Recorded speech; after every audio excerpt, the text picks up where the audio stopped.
پھر پولیس کے حوالے کیا. انہیں پتا ہے ادھر تو اب لمبا پروسیس ہے نا. اور وہ اندر جا کے اس کی ضمانت کرانے والا نہیں, وہ اندر ہی بڑا خوش ہے, جھاڑو دے رہا ہے, پاؤڈر پی رہا ہے اور سوٹا لگ رہا ہے, اور سوٹا لگا کے وہ سمجھتا ہے میری یہی دنیا ہے. اور وہ باہر جو آدمی جانے والے ہوتے ہیں اس کی اگر ضمانت بھی آ جائے تو وہ کہتا ہے یار میرے تو ایک اور کیس پوا دے ہو, میں اندر بڑا خوش ہوں. لیکن اب تو جیل میں بھی خطرہ پیدا ہو گیا بنو کے واقعے کے بعد. آپ دیکھیں ہم اپنی کالج لائف میں بنو کو, میں نے اپنی بچپن کی جیل صوبہ سرحد میں کاٹی ہے. Still I believe, کیا جیل تھی ہری پور, ریئلی. اندر ڈرمنگ ہوتی تھی, اندر صبح مارچ ہوتی تھی, ہم بچے تھے, ہم جیل میں پریڈ کرتے تھے, ہم بچے تھے جیل میں, صبح جناب علی صبح پی ٹی شو ہوتا تھا.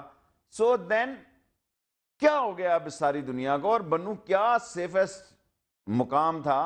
اور میرا خیال ہے اس کے ساتھ تو پولیس لائن بھی نہیں تھی, اور جتنی ہریالی تھی, جتنا سبزہ تھا. اور میں اسکول ماسٹر تھا, اسکول ٹیچر تھا ہری پور جیل میں, ایک 7-8 مہینے میں نے وہاں لگائے ہیں.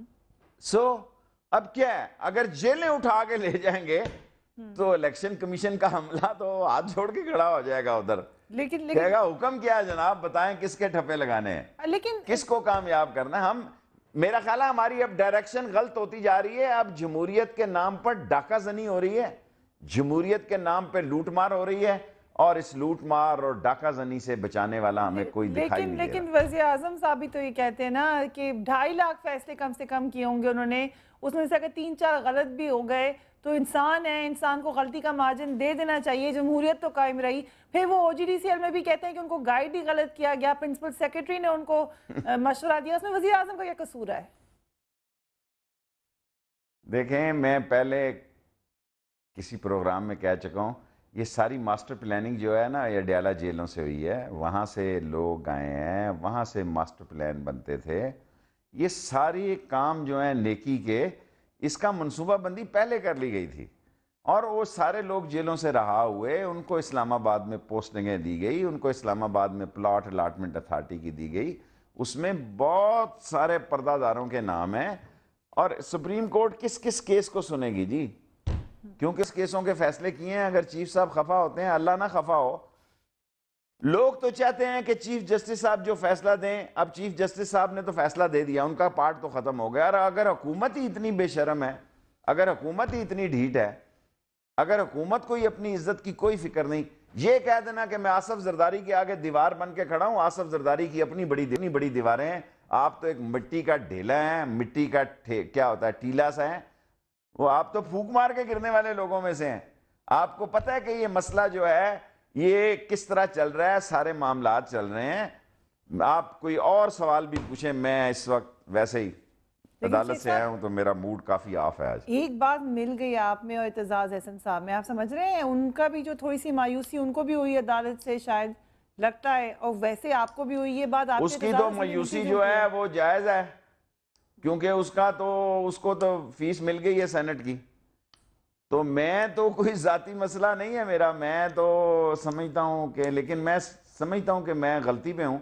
چیف صاحب ٹھیک ہیں, چیف صاحب جو کہہ رہے ہیں وہ مناسب ہے.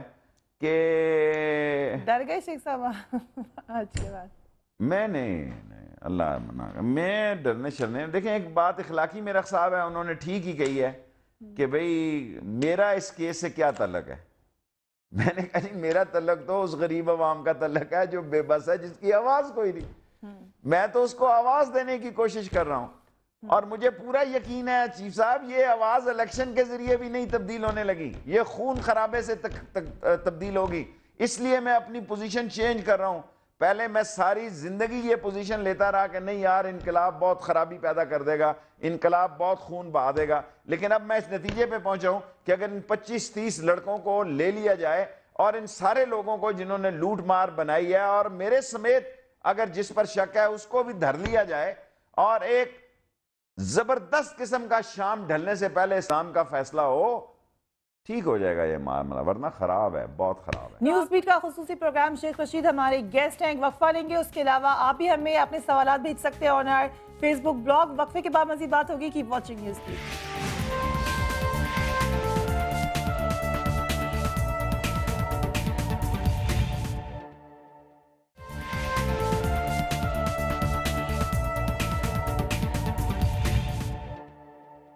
Welcome back. خصوصی پروگرام نیوز بیٹ کا ود شیخ رشید. شیخ صاحب دوسری طرف آ جاتے ہیں, دوسرے چیف کی طرف. آپ نے کہا کہ جی فوج نے ستو پی رکھے ہیں, لیکن کیا پاکستان مسلم لیگ نون اور فوج اس وقت آپس میں قریب ہوتی لگ رہی ہیں؟ سب سے پہلے سیاچن میاں صاحب ہی گئے. دیکھیں میاں صاحب نے ایک اچھا کام کیا, بہت ہی اچھا کام کیا آفٹر لانگ ٹائم, لیکن اس سے زیادہ غیر ذمہ دارانہ بیان انہوں نے اپنی ساری زندگی میں نہیں دیا جو انہوں نے سیاچین میں جا کے دیا. دیکھیں دونوں فوجیں واپس آ جائیں, نو ہارم, کون چاہتا ہے؟ لیکن میاں صاحب نے یہ دیکھا ہی نہیں نقشے میں کہ اگر وہاں سے یہ کس کا علاقہ واپس ہے, کوئی انڈیا کے علاقوں میں گئی, فوجیں تو انڈیا کی ہمارے علاقے میں آئی ہوئی. اور ذرا نقشے پہ دیکھیں, اس ٹیبل پہ کہیں تو میں اس کاغذ پہ بنا دیتا ہوں سارا علاقہ جو ہے سیاچین سے لے کے اور نیچے تک داسو تک اور نیچے تک باشام تک اور نیچے تک یہ شاہراہ ریشم اگر کٹ جاتی ہے تو جناب علی یہ ساری شاہراہ ریشم باشا ڈیم کے اندر جانی ہے. سر آپ مستقبل کا تو دیکھیں نا, آپ کیا کر رہے ہیں؟ یعنی مجھے دکھ ہوا وہ لوگ ان کے ساتھ چلے جاتے ہیں جو انڈین انفلنس سوچوں کے حامی ہیں, جن کو انڈین ایوارڈ دیتا ہے, جو انڈیا کے انفلنس ایجنٹ ہیں. مجھے پورا یقین ہے کہ نواز شریف صاحب کی یہ سوچ نہیں تھی, نہیں ہوگی, نہیں ہونی چاہیے. لیکن خدا کے لیے یہ بات میں غلط نہیں کہہ رہا, نہایت ذمہ داری سے کہہ رہا ہوں. باشا ڈیم کے اندر ساری یہ روڈ جائے گی, اور اگر آپ سیاچین سے یہاں سے بھی انڈرسٹینڈنگ اور دونوں فوجیں کٹھی نہیں اترتی, آپ اپنی تو کہاں باشا ڈیم بنائیں گے؟ ان کے بفر توپوں کی زد میں بنائیں گے. خدا کا وہ گیس نہیں لے رہے ایران سے کہ ان کو ڈر ہے کہ کل کا پاکستان ہماری شاہراہ پہ ہاتھ رکھ دے گا کہ یہ گیس جو ہے وہ روک سکتا ہے ہماری.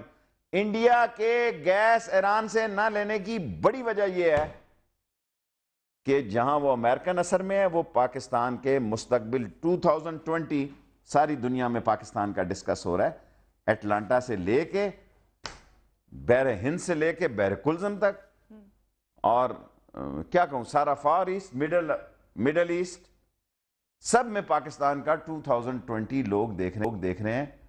How will be the Pakistan in 2020? لیکن شیخ صاحب ابھی آپ نے بڑی 8 سال بہت معمولی بیچ میں کہی ہے. اب میں 8 سال بعد ہم آئی ٹی میں جا جائیں گے, اس پہ بھی بات کروں گی کیونکہ راجہ پرویز اشرف صاحب کو وہاں پہ لگا دیا گیا. لیکن ابھی ادھر آتے ہیں, آپ نے کہا کہ نواز شریف صاحب کی اپنی سوچ نہیں ہے, ان کے ارد گرد شاید انڈین انفلوئنس یا آپ کے الفاظ ہیں وہ لوگ ہیں. کن کی طرف آپ اشارہ کر رہے ہیں؟